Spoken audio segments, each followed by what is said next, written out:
ఆరెడ్డిపేట జిల్లా మక్తల్ నియోజకవర్గంలో రైతులు ఆందోళన చెందుతున్నారు. మక్తల్, నర్వ, ఆత్మకూరు ఇతర మండలాల్లో యూరియా కొరత తీవ్రంగా ఉండడంలో ఆవేదన వ్యక్తం చేస్తున్నారు.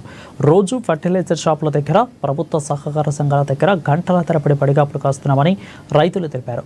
ఇప్పటికైనా ప్రభుత్వం తమ సమస్యను గుర్తించి యూరియా కొరత లేకుండా చూడాలని డిమాండ్ చేశారు. తమను ఆదుకోవాలని విజ్ఞప్తి చేశారు.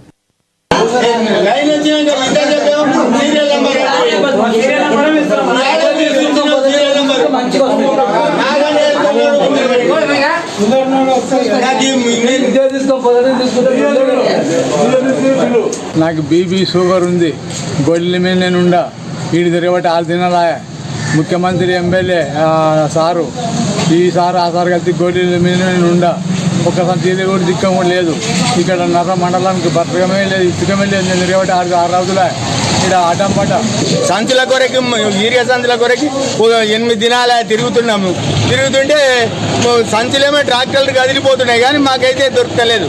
పేదోనికి ఏమి దొరకదు, ఎవరు పట్టించుకునేటోళ్ళే లేరు. మరి మేము ఆడుకోవాలి. లాస్ట్కు ఉరిపెట్టుకునే సమస్య వచ్చింది రైతులంటే. రైతులను పట్టించుకునేదే లేదు. మరి ఇంకోటి మాకు ఇప్పుడు నాకు షుగర్ ఉంది. నేను పొద్దున్న నసుకులు 6 గంటలకు వచ్చిన గోలు వేసుకునిలేని ఏం వేసుకునిలేని పడిపోయే పరిస్థితులు వచ్చినాయి. కావాలంటే నాకు చెమటలు వచ్చినాయి. ఎవరైనా పట్టించుకుంటున్నారా? కాదంటే లోన పోతున్నాయి సంతులు. అంటే వర్కరు అయిపోయినాయి, స్టాక్ అయిపోయింది అంటారు. లోన రేట్లకో లేకుంటే దౌర్జన్యం చేసేటోనికో పంపిస్తున్నారు. మరి మేము ఆడుకోవాలి, ఎక్కడ పోవాలి? ఎవరితో పోయి మొత్తుకునాలి మేము? నాకు బీపీ షుగర్ ఉంది.